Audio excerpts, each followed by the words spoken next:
everybody. I'm so excited to be here with you today. Couple of things. I want to make sure we have a dialogue, because if all I do is talk to you about maybe a few nightmares, maybe a few scary things, tell you a few White House stories, and that's all that happened, then I only did half my job. So I want to make sure that you feel like you can ask me questions. And for those of you that are live streaming in, your questions are going to be moderated by Heather. And we were talking about making sure everybody's questions get answered. We're going to find a way to do that even if we run out of our time together. And then for those of you that are in the room, your incentive plan is to ask a question. And the first one to ask a question, you get a signed copy of my book, which my mother says is a must read. And then if you don't ask questions and you're too shy to ask questions, then I ask random people random questions. So that's your incentive plan for asking me a question. I really want to make sure we have a dialogue. I'm really honored to be here with all of you. For those of you who are live streaming in, those of you who are here in person, Google is one of the power brokers of the world, and I'm a big fan of Google. I've also held Google accountable in talking about privacy and security, but I'm a big fan. As a matter of fact, I power our company's infrastructure. A big part of it is on the Google Cloud. So big fan of Google, and I want to push you out of your comfort zone. So when I talk to the people putting on this event, one of the things they said is try out some new concepts and new ideas, and I'm going to do that today. Disagreement is always welcome, so you don't have to agree with me. The only way I'm going to learn is for people to share alternative points of view and ideas. So your questions can be anything, any topic, and feel free to push back on anything that you hear me talk about today. Couple of quick pictures from the family scrapbook. So you'll see in the family photo, I've got my two sons, Kieran and Aiden. I'm actually 7 months pregnant with my little girl, Maeve, there. And the gentleman next to me with his arm around me, that's President Bush, and the dude next to him, that's actually my husband. Then you have another picture of the White House press briefing room podium. And you can probably tell I'm actually holding up my son and ducking behind him. And I love that picture because it's one of those things where I commuted every week for 2.5 years. I don't know if you know this, but the shelf life of a political appointee CIO is roughly 12 to 14 months. I did it for 2.5 years, so that either says I'm crazy or determined and stubborn, or maybe a little bit of all of the above. But sometimes instead of me commuting home, my family would actually come to see me, and senior staff really encouraged for them to come and experience the White House as I experienced it. And so on this particular day, actually, the kids were like, Mom, you have the coolest job in the world. And they were right. And I still have the coolest job in the world. It's just a different job. But this particular day, they saw the president land on the South Lawn in HMX-1, the helicopter. Then they saw the president's dogs, Barney and Miss Beasley. And Barney was outfitted with a camera, so you could see the White House from Barney's point of view on Barney Cam. Then people were handing them presidential M&Ms everywhere they went, and they're like, this job is amazing. You help the president with this computer. You get to watch helicopters land, play with dogs, and eat M&Ms. Kind of sounds like Google, doesn't it, right? And so we went into the press briefing room, which is one of the few places where I could actually talk about my job. And we were doing this major modernization effort in the press briefing room. And behind that podium, which if the president had been there, there'd actually be a presidential seal on the podium, and its nickname is called the Blue Goose. But behind that is almost its own little city of cables and wires and programs running things from the Blue Goose. My kids are bored at this point. So my oldest turns to me, though, as we're getting ready to leave, and he says, Mama, I really want to tell the news. And so as I ducked down so my husband could take that picture of him telling the news, it dawned on me, wouldn't it be great if we let 4-year-olds give the press briefings in the White House? I mean, think about the honesty we would get, right? And then down at the bottom, there's a picture of me in front of one of the jets in the Air Force One fleet. And this is where the job that you have and the job that I had are actually not too different. So if you think about the White House, for starters, the 3,000 staff that work for the Executive Office of the President, they're barely ever at the White House. We don't all fit in the White House. It was built for kinder, gentler, smaller time in our US government. They're mobile, they're global. They deserve, and in some cases demand, the latest and greatest technology. How do you give them the latest and greatest technology to enable them to do their jobs without, for me anyways, putting a homing beacon in the president's pocket was not an ideal thing to do. For you, it might be a little different what you're worried about, but you're still worried about the security and the privacy in addition to the functionality. And so if you think about it, our jobs are not too dissimilar, right? And the challenges we face every day. And we're at this really exciting time in computing, and Heather and I were talking about just like how amazing it is. And we don't even know what quantum computing is going to bring for all of us. And it's exciting and scary at the same time. And we now have a point where, you know, devices are collecting and interacting with each other on our behalf without human intervention. It is an amazing time of innovation. And the technology that's being deployed is so cool. So I don't know about you, when you think about commercial travel and you think about elegant, classy service, do you think flying on airlines these days? Maybe, maybe not, probably not. I mean, I think Air Force One, but I don't fly on that as much anymore. And so I think, you know, kind of a second best is Virgin Airlines. I think they do a pretty good job, whether you're in first class or in coach. And so how do they do that? And I looked into what Virgin Airlines was doing. The first thing they did was they've outfitted every plane with Internet of Things devices from nose to tail, wing to wing, inside and outside. Now, that's not to say while they're flying, they're all communicating with the internet, but the devices are collecting information, and that information is used to think about safer flying. Are there mechanical issues? More economical flying, so how do I give you elegant, classy service while having it be economical at the same time, and being on time, so on-time records. How much data are they collecting? One plane, one flight is 0.5 terabyte of data. Now, I know this group knows what 0.5 terabyte of data is, but if your mom and dad ask you what it is, it's the equivalent of binge watching 250 hours of your favorite shows. One plane, one flight, Virgin Airlines. That is a massive amount of data, but it's really cool how it's being used.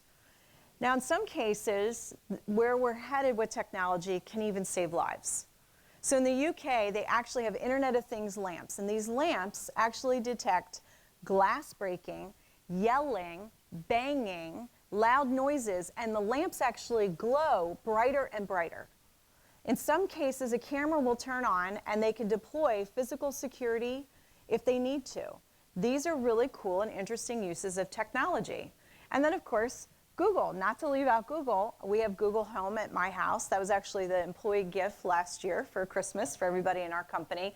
Now everything has to be gold that's given as the employee gift, so we had to search for the gold wrappers, which came out later, but long story about that. But if you think about sort of the integration of some of this technology, it's almost to the point where we don't even realize it's there anymore. And the opportunity is huge. When you look at the economic value for the world, we're looking at possibly $11 trillion positive impact. And we've now outnumbered humans with the number of IoT devices around the world. So where do we go from here? Well, one of the first things I want you to be thinking about, since it's Internet Safety Awareness Month, right? So National Cybersecurity Awareness Month. It's also International Cybersecurity Awareness Month. And this is the 13th year that we're doing this. Do you guys feel safer? I don't know about you. I don't. So 13 years in, lucky 13. First thing I want you to think about changing is how many of you have heard the conventional wisdom that the human is the weakest link in security, right? So we all say it. We all say it. I want to change the dialogue. So I want to push back on everybody here and ask you to question, why do we still, after over a decade, rely on the human and say they're the weakest link? Maybe, just maybe, I'll push this idea out to you, that maybe given the hockey sticks we have in cybercrime, that maybe given the geopolitics of the world, and I don't know about you if you're a history buff, it's never felt more tense than it has for me based on what I've read of ancient history and modern history. It feels pretty tense to me. Maybe it's because I'm living in it. Maybe it's because we're all, living in it. It feels more intense to us than maybe World War I or World War II or the Cold War, right?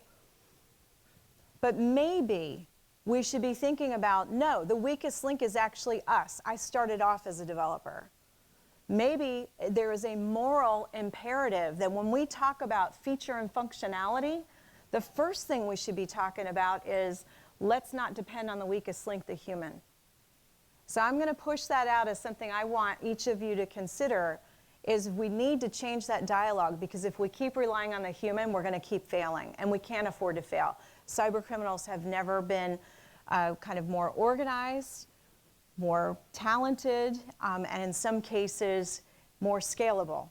So we're seeing the attacks cost a lot of money. So you don't even have to be technical anymore. You can buy your way into attacking companies.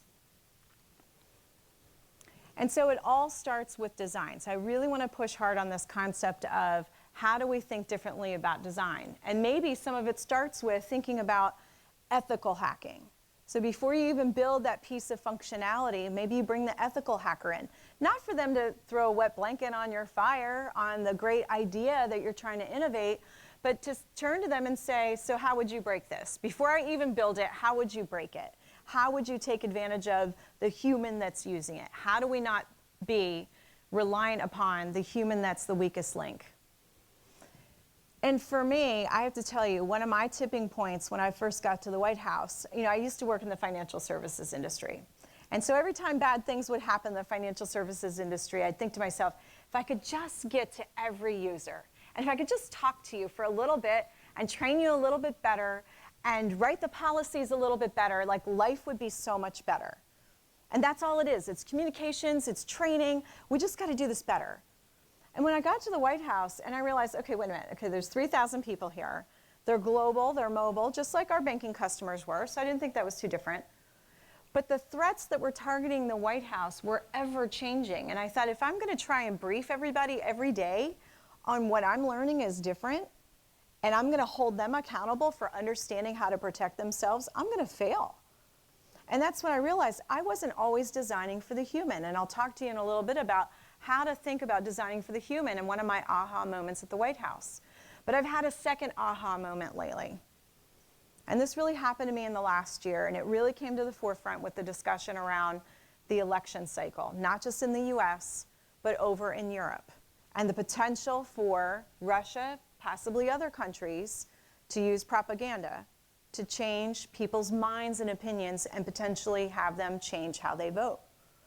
And that domain is, we were so focused on, okay, the human's weakest link, and we need to protect the servers, and we need to protect the data, and we need to protect the devices, that we forgot to protect crowdsourcing and crowd thinking. And so in that effort to be thinking about how do we reach people and how do we stay interconnected and how do we get information in a way that we want to receive it that's the most beneficial to us in that moment that we receive it, right? So if you order something on Amazon, it tells you what other people who ordered that ordered, and a lot of times you think, that's pretty cool, I probably need that too. And that's helpful. But at the same time, as that technology matured, it also created unintended echo chambers, which I'll talk about in a moment.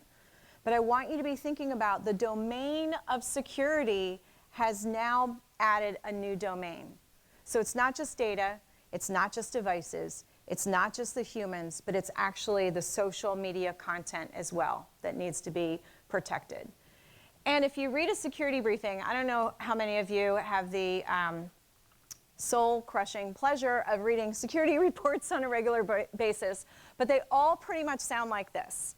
The sky is falling, data's at risk, attacks are worsening, and the silly user, it's their problem. They pretty much all sound that way. Now I'm going to show you a couple of clips from Hunted to show you why it's really not something that the user can always prevent. And so what you're going to see in this first clip, and a couple of caveats. On Hunted, when you see the command center, none of us are actors and actresses. We're just working cases. We're trying to forget the cameras are there. It's not scripted. And so everything you see that we're doing, if we're trying to hack into an account or get information, it's all in real time. So in this first one, I'll show you the video and then I'll explain to you what was going on. In an effort to gain concrete intel on David and Emily's whereabouts, former NSA analyst Landon Stewart attempts to break into David's online accounts. Windiger at gmail.com. I'm gonna get into his Gmail. Let's mess this lumberjack up, man. When a fugitive goes on the run, my first thing, because I'm a cyber guy, I want to know how to leverage technology against them. One of the security questions for a reset is his favorite sports team. So what is his favorite sports team, Charles? Let me see here. All right, I'm on his Instagram. All right. Which sport though? Lakers? He's singing the Atlanta Braves, but that's probably not his favorite. Miami Heat. There's photos of him in a Heat jersey. He's from Miami, right? Miami Heat, that would be my bet. My only concern is list or best not to lock him out. That's why I want to have it verified by more than one source. Oh, of course. You guys are saying Heat too? Yeah, he's at the game 3 weeks ago. Let me see. Screw it. Screw it. Screw it.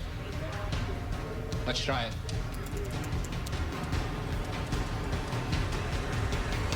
We got it. It's the Heat. Oh, you rock. Last security question. When did you create this Google account? Okay, let's try to be smart about it. Let me Google the account and see about when it appears. Just give me a second. Yeah. Let me see here. All right. Here's the oldest one I see. It's January of 2014. It might be the best shot you got. This is a crude way of doing it, but it's the best one I got. It could be that one. That's no guarantee. There. Oh my God, it worked. We've got all his contacts. Oh, we have everybody. Dude, that's awesome. Okay, so a couple of things about what you just saw there. And first of all, whenever we heard that the fugitives had a Google account, we would just groan because we're like, oh, based on Google security and privacy settings, they're the hardest ones to get into. And so we'd actually have to file, I'd have to send a written thing to a judge I never got to meet with who always said no pretty much to everything. So I always have to justify what our techniques were in the cyber and intel group. And I finally got a yes. David Winditcher used to be a criminal. He's now a defense attorney. He was a formidable opponent as a fugitive on the run, just really, really smart at what he was doing. And we had actually recovered his laptop from the scene at which he fled. But he had logged out of his account, didn't have two-factor authentication on, and so we finally got the okay from the judge to hack into the account. And we knew if we messed up those questions too many times, we knew we would be locked out, and the judge said we'd be on our own. And those clues were critical to us. I won't give you a spoiler alert, but they were critical to the case.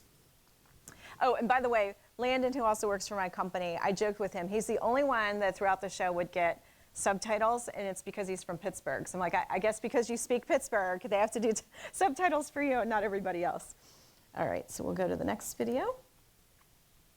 Team, I'm going to assign this to Steve.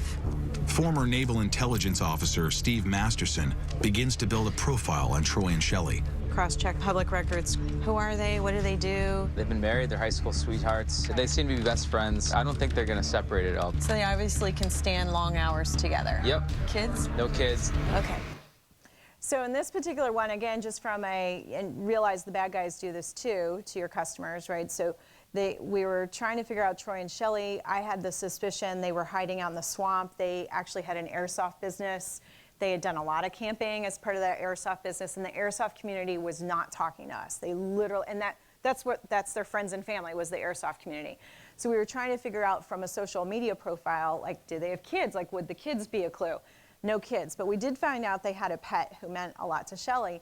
And so we had a lot of rules of things we couldn't do to lure people.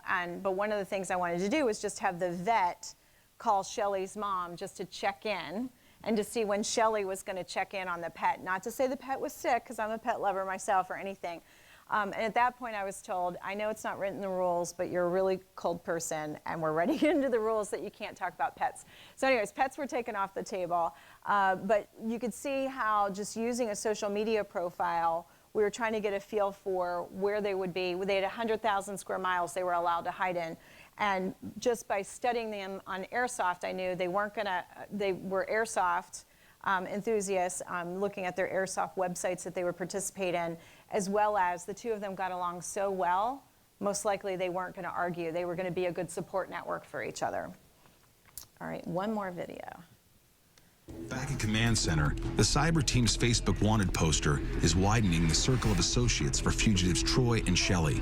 Guys, don't pay attention to this post. It is not Shelley posting. Snitches get stitches. JD, right, it says snitches get stitches. So we'll have to figure out who JD is. I love the results of what's happening on this Facebook wanted poster. We're getting new names and contacts we didn't have access to before. It's incredibly helpful. So in this particular one, again, the community was not talking to us, and so we got permission from the judge to actually flip their social media profile to a wanted poster, and I knew that they weren't gonna, nobody was gonna turn them in. I knew that. But what I knew is whoever seemed to defend them the most was probably somebody I wanted to put under surveillance. And that actually ended up helping us out a lot in that case. So somebody who spoke up a lot and told people not to talk to us and not to help, we actually went to her house, and we actually ended up in 24 hours apprehending them with the tips. And nobody outed them, but it was just the way people behaved on social media gave us a clue that they might be their lifeline. And so what does that mean? So we still have, not only do we have sort of this new brave world of social engineering where it's never been easier to do for the bad guys, but we've got these old school breaches that are coming up in the headlines, whether it's WannaCry, Petya, not Petya, the SEC, Edgar database, Equifax, and I'm not picking on these companies. I mean, the way I look at it is they're a victim of a cybercrime. You may like what they did before and after and how they handled the breach. You may agree or disagree, but they are victims of a crime. But we've got these new school problems to deal with now, right? So we've got misinformation, we've got the social engineering, and what I call covert crowdsourcing. So trying to get people into those echo chambers on the different social media platforms and trying to incite basically either positive or negative emotions around certain topics. And then we also have this misplaced faith in technology. So I don't know how many of you spend time in Security Operations Center. I've spent more hours than I care to in Security Operations Center. I know Heather has as well.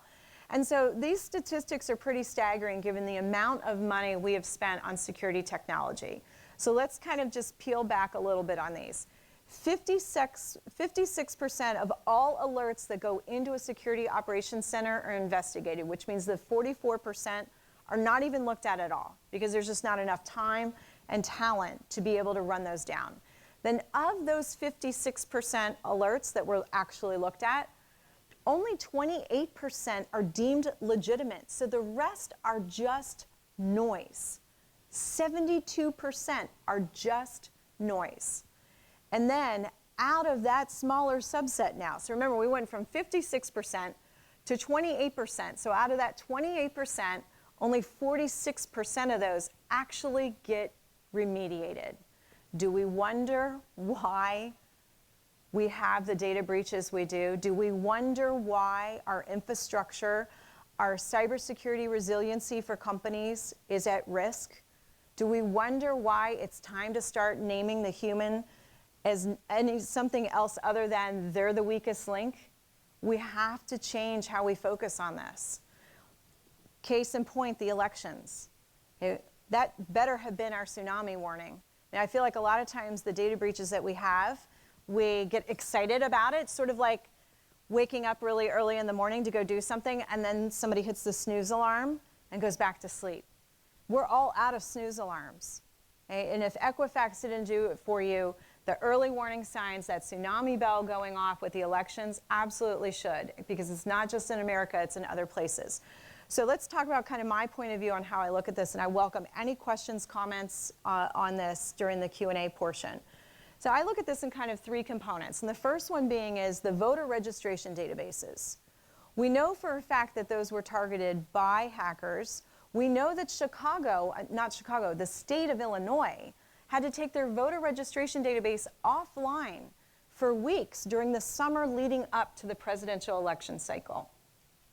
They had had an incident, and they felt the best thing to do was to take it offline to remediate the incident before they came online. Did that impact anybody's ability to vote? I don't know if it did or not. But I know during those weeks, getting a voter registration in, if you were somebody new to Illinois, was not easy to do while that was down. So you have the voter registration databases. You also have the polling booths themselves. Now, nobody has said that they have found evidence of somebody went in and voted for one person, and on the back end, a different person was voted for. Nobody has said that yet. But ethical hackers at Black Hat this year said, if I have proximity and I have time, I can absolutely do just that. And you may or may not know this, but at the state level, not only does every state get a chance to do this differently, the counties and precincts within those states may also do it differently. And up until this election cycle, there was a race to go to the electronic only with no paper trail for audit. I don't know about you, I think that sounds like a really bad idea. I think we need a trust but verify process here. And really smart people are working on this problem to make sure from a voter registration database perspective, our data is more secure, but this has to be solved at the state level. Lots of really smart people are working on the actual polling booths themselves and making sure that we don't allow proximity and we don't allow time because somebody with motive could do that. And then the third piece is what I talked about, which is our new domain we need to be worrying about in security, which is the whole social media and our interconnectedness on the internet domain that needs to be thought about differently. And I'm just going to show you a couple of quick headlines that have been in the news recently. So, and it's every company. There is no one company at fault here, but this better be our wake-up call for how we think about what happened during this election cycle. Now, don't get me wrong, political espionage has been around since there were two human beings on Earth, okay? So that's recorded history. We know that propaganda has been around for all of mankind. But what happened this particular cycle, both overseas and here in America, was being able to produce propaganda, to push propaganda, leverage these social media platforms that have been designed to serve me and to give me things that help me and assist me, which means they know my likes and preferences. And because they do that, these social media platforms were taken advantage of. And they were able to, at a speed never seen before in the history of pushing political propaganda, not only push it out, but to be able to see in real time whether or not they had an impact on you and me based on likes, based on shares, based on posts. They never had that before. They didn't know if it was working or not. They had to put boots on the ground, and they had to see whether or not their grassroots campaign was working. So we have never seen what was done at the speed and scale in which it was done not only to us, but the elections going on overseas. And Google has recently come forward and said, you've done your own research and you are taking this very seriously. There's actually a proposed law, and I always say be careful about new proposed laws because they typically are not going to stop bad things from happening, and in some cases they're going to create a situation that's so expensive for you to comply with that it kind of loses the spirit in which it was meant. But there's a law around sort of the safety of ads in the Political Cycle Act that's being looked at on the Hill right now. Let's bring it back to the humans, though. So if you remember WannaCry, which was really bad, especially for the UK. I was actually in London the day WannaCry hit. And what struck me was this was different. Because typically ransomware is all about how much Bitcoin can I get out of the victim and how much havoc can I wreak on them in the meantime. This was different. People showed up for surgery and were told, I can't operate on you today because we're under a ransomware attack. People showed up sick and needing prescriptions and they were told, we can't write you a prescription today. That to me is that's where this is not about how much Bitcoin did these guys get away with. But at this point, I think human safety trumps security. And this is where we have to be thinking about design a lot differently. And so for my Monty Python fans, this is where I'm throwing the holy hand grenade because we've been doing security wrong and we need to fix how we're focusing on this. So what are some lessons learned? And I don't know if you know this. This is actually a picture of the White House flower shop. Isn't it beautiful? So after all that dark talk, it's time for a Zen moment. And this is the beautiful White House flower shop. So if you, any Downton Abbey fans, it's very much like that. It's sort of the usher's office underneath the White House that keeps that sense of history and protocol and class and elegance. And I remember when I went into the White House and I did my walkabout, so there's 13 components that make up the Executive Office of the President. And I went into the White House flower shop and it was just so beautiful. And I noticed that as she was making these flower arrangements, they had barcodes on every single flower. And she would scan the flower with the barcode. She would cut it off and put it in the flower arrangement. And I thought, well, that's interesting. I'm not really sure what that's all about. So I go into the kitchen and they're getting ready to make a big dinner. And I notice that the chicken breasts and the pork chops and the paper towels, they're all barcoded. And before they get used, they're scanned. Barcodes are removed, and they move on with what they're doing. I'm like, okay, I've read a lot of Brad Thor novels and Vince Flynn novels. I think I know what's going on here. It's like to make sure there's no anthrax poisoning and everything, right? So it's not like With Love from Russia or something like that. So I go up to somebody in the usher's office and I said, what's going on here with the barcodes? I think I know. And he says, what do you think it is? And I said, it's, you know, make sure it's not poisoned. And he said, no, it definitely helps with that, but that's not why. And I said, okay, oh, I know. Like if Queen Mum were here, you wouldn't want to run out of pork chops, right? That'd be embarrassing. You can't run to the closest grocery store and get pork chops. So that's what it is. It's to make sure from a supply chain standpoint. And he said, well, it helps with that, but that's not the reason why. And I said, well, what is it? And he said, well, it has to do with appropriations, because you see, who's ever going to eat that pork chop, if it's a political dinner, versus an international head of state visiting, it's a different bucket of money. And we have to charge it to the right bucket of money. Hey, this is your tax dollars at work for those of you who are Americans here, okay? Not making this up. And so they had to scan it against the buckets of money. So whoever was enjoying the flower arrangement, we had to make sure the right bucket of money went to pay for those flowers. Now I ask you, so we were doing the right thing there, but I ask you, when you think about the humans and the humans involved in this, and you think about the data, and all data is not created equal. So if you think about protecting data and putting stricter standards on some and easier standards on other, when you compare the number of chicken breasts and babies' breaths scanned that day versus the president's schedule, which has everyone he's meeting with, the Secret Service agents down to the second where he's going to turn a corner, which one's more valuable? President's schedule. The other thing I want you to be thinking about too is that in my walkabouts, I went and met with one of the other components, and one of these components traveled with the president a lot. And most of what they did was not on the classified systems, but we had a rule that more than 2 pieces of unclassified data basically created a classified situation. You know, just very sensitive. Everything at the White House is very sensitive information. And so as I'm meeting with them, I said to them, I was just asking everybody, is there anything we do that's not working for you? And so I asked them, I know you're under a lot of tight deadlines when you're on the road with the president. Is there anything we ask you to do in the name of security or in the name of logistics that makes it hard for you to do your job? And they said, sure. And I said, well, what do you do? Because you have these really tight deadlines. And they said, oh, it's really simple. We either take a picture of it or we print screen it and we take it with us to foreign countries. And to which I kind of like had that moment, like that pit in your stomach moment. And the old me from financial services, who was all about, it's about training and it's just about explaining to you, wanted to come back to the top.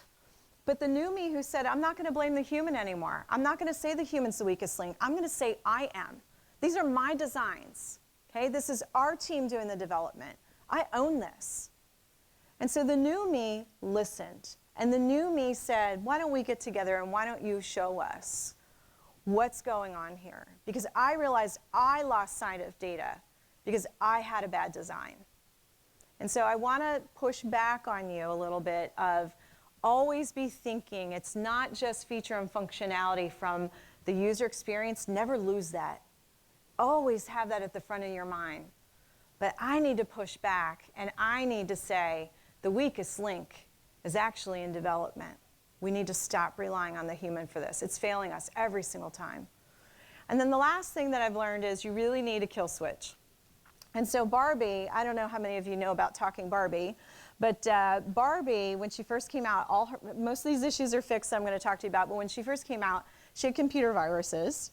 And she also talked to any Wi-Fi network, not just your home network, but any that said Barbie in it, like Wicked Barbie, Evil Barbie, like networks you shouldn't talk to. And I was having one of those moments. I was in the kitchen and I heard my little girl Maeve say to her older brothers, I think I'm going to ask Mama for a talking Barbie for my birthday. And so my middle one says, well, how does she work, Maeve?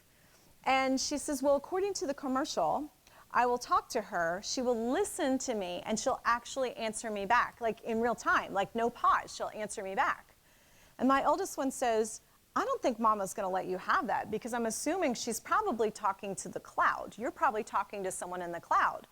And my middle one says, yeah, and some rando. And so if you don't have millennials in your life, you know what a rando is, right? It's a random people. So some rando who's going to help the artificial intelligence interpret everything you said to give you a good answer back.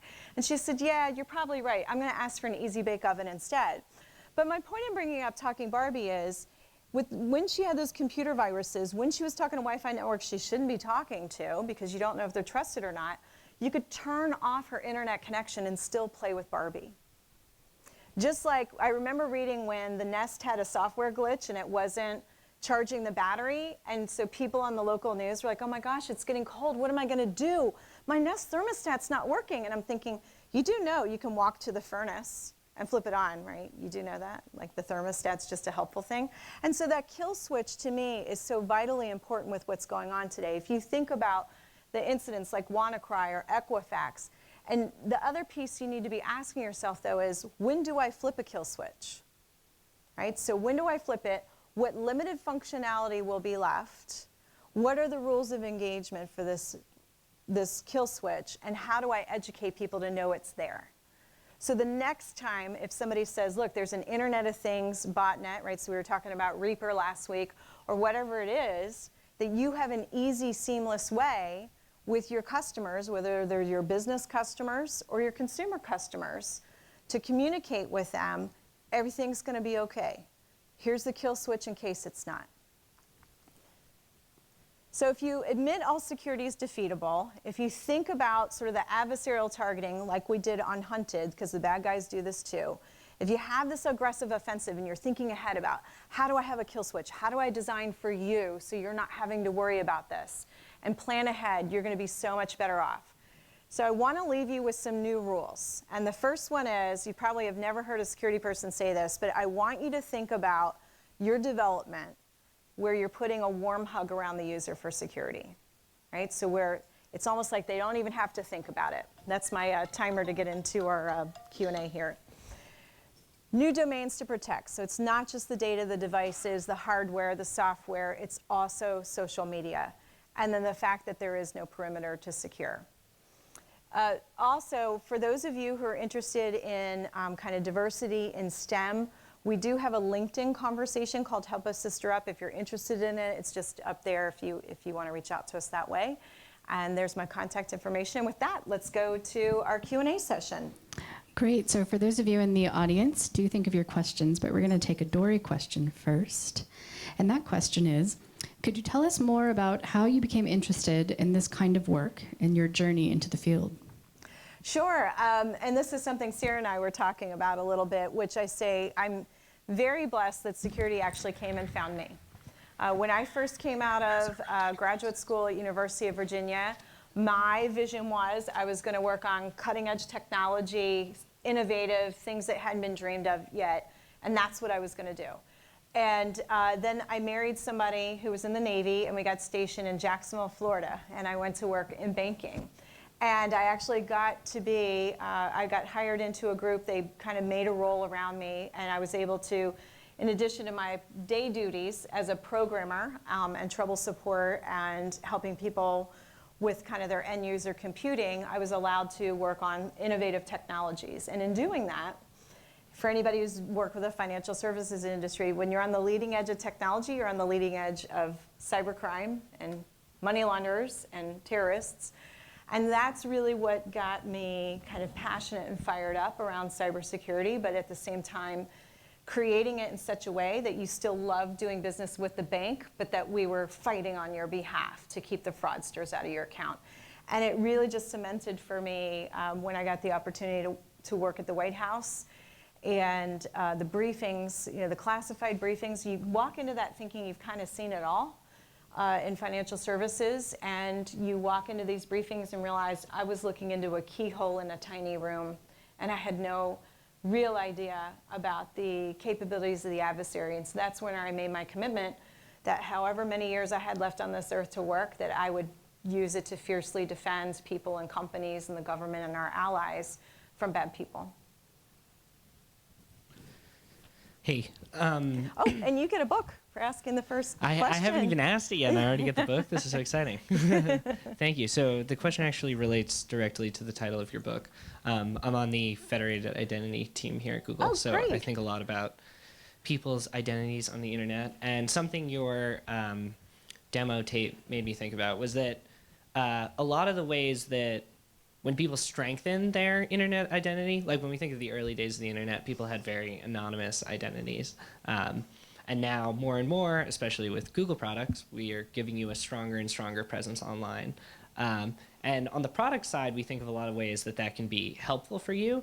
And then this video reminded me that to people, and particularly to law enforcement, there are a lot of ways that having a stronger identity is really great for being tracked or censored or any of these other really bad security-related issues. So I was wondering if you had any ideas for addressing that or any examples that you've seen in your career where having a stronger internet identity can actually make you safer from something malicious. Maybe not a valid police investigation, but a not so valid police investigation. Yeah, I mean, I think, well, for example, we have had situations with mistaken identity where because of that kind of lack of clarity around identity, you've had people wrongly accused and having to clear their name, police knocking at their door and they're like, it really wasn't me, you've got the wrong person.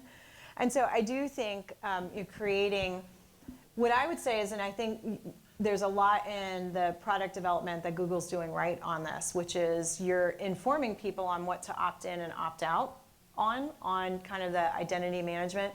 And I think it can be a really good thing. At the same time, it does create a little bit of I'm in a conundrum about it myself, because when I think about, especially the generation coming up, they're questioning and learning, and they're treating it all as a conversation online.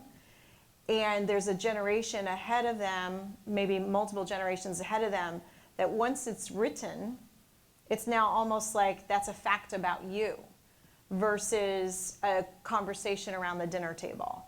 And so I worry for people who want to leverage the internet to reach out to other people who don't think like them, to challenge their own intellectual thought process on different topics, that it's going to be held against them. And that's unfortunate. And so that, I think, to me, that's the conundrum I'm in, which is I would like to see stronger identity online. I'd like to see better kind of identity access management for more security and privacy based on opting in and opting out. But at the same time, I'm hesitant because I'm worried that in kind of having that identity that follows you, you don't get to choose what people see and don't see. And that's a conundrum for me. And I don't actually have a good answer for you on that, except for keep pushing. Keep pushing in your product design and the developers around what are the long-term impacts on people for things potentially following their identity. And can you get a new identity? Can you decide, like, I've grown up now and that's not me, and can you leave that behind? And for many of us who are digital immigrants and not digital natives, I'd like to think I'm a digital native, but technically based on birth here, I'm not. But I started programming in school, so for me, I think that way. But when you think about true digital natives, there's no on and off the web. And so for them, that's what I worry about. Great question. Awesome, thank you.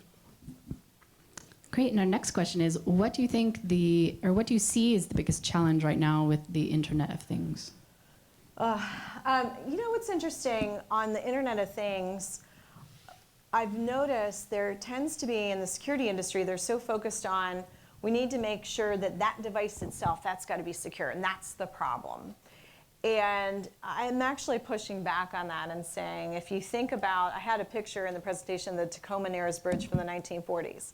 The Tacoma Narrows Bridge, if you look it up, it was built out of concrete and steel, independently very strong materials. We didn't think about the enterprise architecture enough, and it literally looked like a piece of taffy pulling. Thankfully, nobody lost their lives that day, but the bridge collapsed under, I think, 40-mile-an-hour wind shears. And so the Internet of Things, to me, I think that the biggest concern for me is we're so focused on how do I get that component secure, we're not actually thinking about how is that component part of a bigger enterprise architecture, and how do we know when that component is behaving badly, either because a bad guy took it over or there's something wrong with it. And how do we know when that technology is obsolete, and because it's so embedded in what we're doing, we don't even know it's there. So kind of another story, it's not Internet of Things, but there was a house where the phone started dialing a random number several times a day for 6 weeks. And nobody could figure out why the phone was doing that. And what they realized is the previous owners had a now not used oil tank, and technology had been fitted on the oil tank that when it went under a certain level of being full, it would automatically dial the oil company, which is now no longer in business. Owners changed hands on the house, so when the new owners come in, they reconnect the line for the house, and all of a sudden, the oil tank is now calling the now defunct, and now that number belongs to somebody else. And it took them 6 weeks to figure it out. And everybody could have a big laugh, but at the time, people were just like, I don't understand. Like, is there a ghost in this house? Like, what is going on? And I worry about that for the Internet of Things, is that we have them so embedded that as that technology becomes obsolete, are we going to remember it's there? And what happens when they think actually a lightning strike is what turned everything back on. So it's almost like it rebooted the program. And so what happens when we forget they're there? Yes. Thank you for your talk. I work in user experience for security and privacy, so I appreciated a lot of what you said. What are the top pieces of advice you would give a consumer today to protect themselves online? Sure, a couple of things. I mean, one is never use free Wi-Fi. And it's one of those things, so I took our intern, Steven, to a coffee shop in Charlotte, which is a huge banking town. And I told him, take your pineapple, take your Mac. I'm going to take my pineapple and my Mac, and I'm going to hack you and see how you do. And then you're going to hack me back and see how you do. And because we have this whole moral ethics code at Fortalice where we say just because you can doesn't mean you should, he said to me, ma'am, how are we going to make sure we don't accidentally hack other people in the coffee shop? And I said, it's very simple. What we're going to do is we're going to name our Wi-Fi hotspot something nobody would ever connect to. So we're not going to name it the coffee shop name. We're going to name it something ridiculous. So I named the first iteration, and I named it fake Wi-Fi, and 5 people connected within minutes. And so people's traffic are coming by, and Steven's getting upset, and I said, that's okay, we'll unplug it. Steven, I'm going to let you name it. So he says, no one will ever connect to this network, and he calls it data stealer, and 10 people connected. And so my point in bringing this up is it's like you have people who, I know data plans are really expensive, and so they're trying to use free Wi-Fi everywhere they go, and they don't really realize that they need to be using a virtual private network in addition to using that free Wi-Fi to help that doesn't block 100% of all bad things, but it sure helps a ton. So that would be the first thing, is get a really good VPN that you're really comfortable with. Use that everywhere you go, especially when you go overseas on vacation, because that's a really popular time for people to get hit. Don't use free Wi-Fi, but if you have to, have that VPN. I also say segment your life. So just like we talked about network segmentation and data segmentation really briefly, segment your life. Have one email address that you use with your bank that you don't use anywhere else. Have one with your healthcare, because health insurance fraud is really high right now. Have one that you use for sensitive, confidential emails. I hate email, but sometimes the person on the other end of the line, the only thing they want to do is send me this confidential email. And so I personally, for that, use a whole different email platform. Two-factor authentication. That is annoying to most consumers. Just understand that. They don't like it. They don't want to do it. But if you're somebody who's online and you've got that particular email tied to other things, you need two-factor authentication. And then kind of the last thing would be, as it relates to any of the major issues that are going on in the world and in this country, do your homework. Don't allow things that are posted on your friends' walls and on your wall. Don't allow that to create extreme emotions for you, whether those are highs or lows. Do your homework. Pick out your own news organizations that are on both sides of different arguments, and don't react to what you're seeing right now, and make sure you do your own homework and think so that you can really think and make up your own mind for yourself. So those would be some of the bigger things that I would advise. Yep, great question. Great. Our next question is, you mentioned being cautious of new laws in this space. What steps should lawmakers and or the government in general be taking to keep us safe online, especially when we consider WannaCry and the impact that it had on the health sector? Yeah, it's a very fair question. And It's interesting. If anything actually gets passed on the Hill, so that's kind of the first big one, which is they're not getting along. I don't know if you've noticed. So not a lot has been passed in recent years.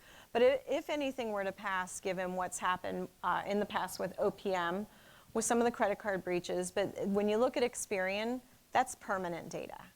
So the last breaches were credit card. You get a new credit card basically after a year. You should be fine. Experian, you're never getting a new mother's maiden name, social security number, date of birth. They can wait 10 years and that data is still golden until America as a government figures out what our new identification schema is going to be for the different parts of your life, whether it's the IRS or social security or whatever it is. And so I would be a big fan of seeing some type of a consumer bill of rights around data and data privacy. But I am hesitant to push for something like that because I worry that by the time it's enacted, it's out of date. And then two, I worry that well-meaning, well-intended, but not technical people will be dictating for companies how to technically take care of that. But if you were to ask the Hill for anything, I would ask the Hill for things that are incentive-based. So for example, I would love to see companies that invest in security and privacy get an R&D tax credit for that.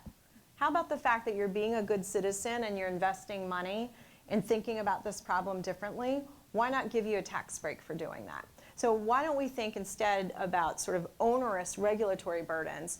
Why don't we think of incentives and saying for companies who do right by this, let's give them a break for designing differently and designing for the human instead of designing and saying the human's the weakest link. And we'll take one more question. Again, this is, I think, the most fun one. What was the most difficult fugitive strategy to figure out on Hunted, or otherwise, what were some of the most creative and effective disappearances? Wow, that's a good one. I mean, candidly, I'll give Troy and Shelley some real props.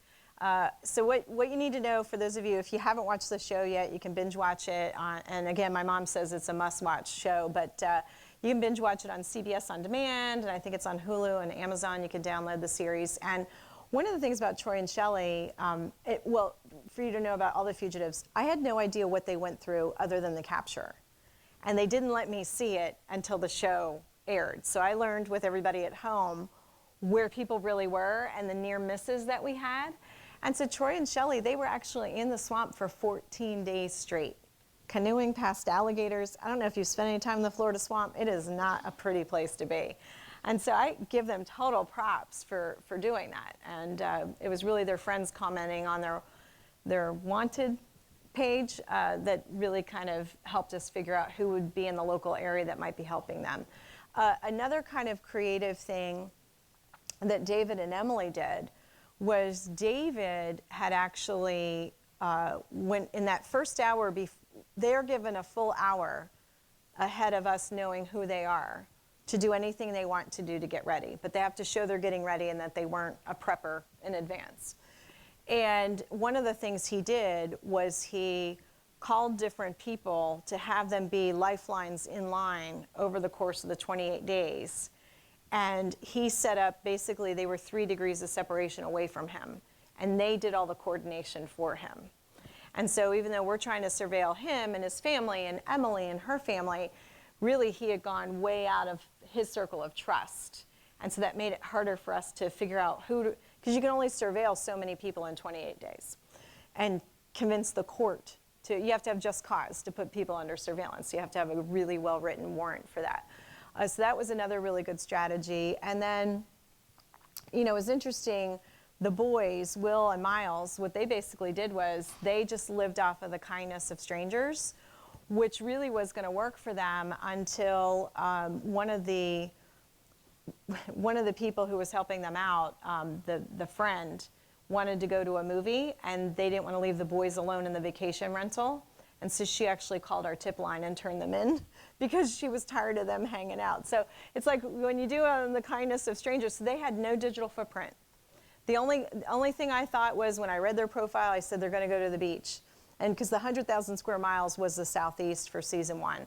So I said they're going to go to the beach because they can blend in. They kind of, you know, they're young men. They're going to blend in at the beach. They like to have a good time. That's a great place to hide.